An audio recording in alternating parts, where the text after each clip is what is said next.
Well, I really enjoyed learning just a little bit about your story. Maybe you could tell us some more about that first experience in Haiti and how that helped you kind of get a glimpse of this.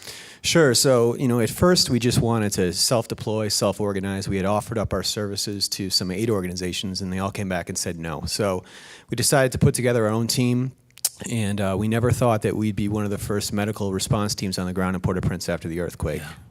Did it seem eerily familiar, kind of being, if you've been in combat zones and then you're here in an area where there's a disaster that's just taken place? Were you kind of better prepared for that as a result?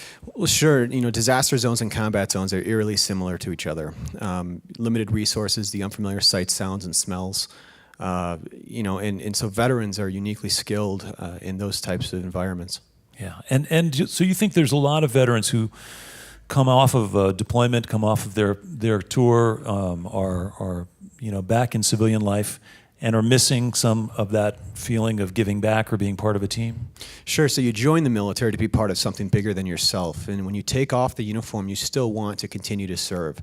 And so we're giving veterans that opportunity to continue to serve, and really giving them that purpose, that community, that identity that they lost when they took off the uniform. Yeah, and it's an organization that's now exists. So what is it called?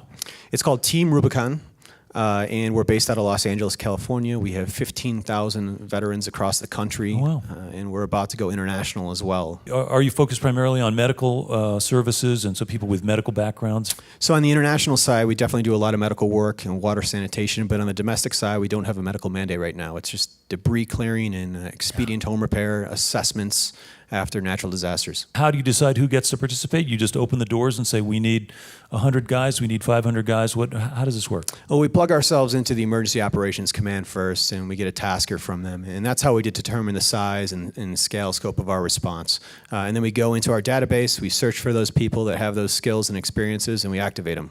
And so it's entirely military, the people who are volunteering for your organization now? Actually, no. 80% military and then 20% first responders of some sort, but we also have attorneys, marketing professionals, you name it, they're helping us. It's a huge army. And do you get to hear from people who've been discharged from the service, they've been floundering a little bit and maybe wondering how they can utilize their skills on behalf of their community, and they feel that this is working for them? Do you get that kind of feedback? Absolutely. It's a very cathartic experience for not only those individuals, but also myself, having served and taken off the uniform and now having that purpose again to do something that's not about enriching myself, but actually helping other people.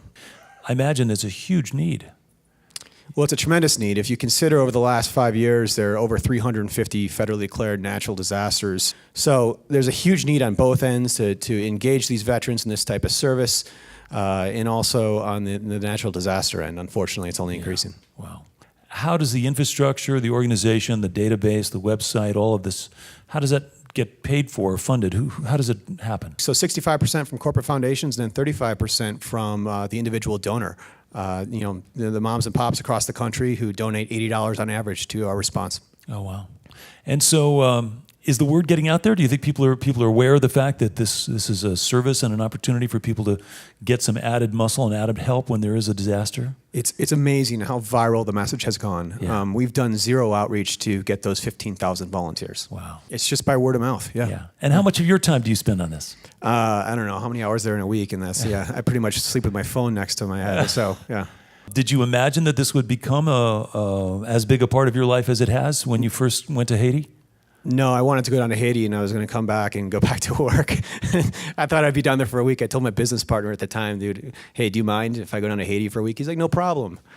Well, what a transition, and what an amazing journey. I mean, I think it's great that you found that opportunity to help people both in need after a natural disaster and help service people who are in need, looking for that opportunity to reconnect.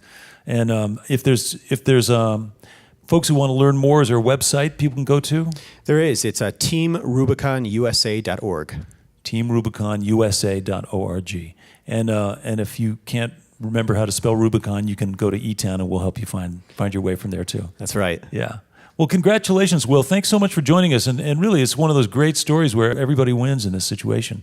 I really think it's great. And of course, if people are in a position to help, both support you or spread the word, I'm sure they will. Thank you so much for having me Will, here. congratulations. This week's winner of the Achievement Award, Will McNulty, Team Rubicon, getting vets an opportunity to help where it's most needed. Congratulations, Will.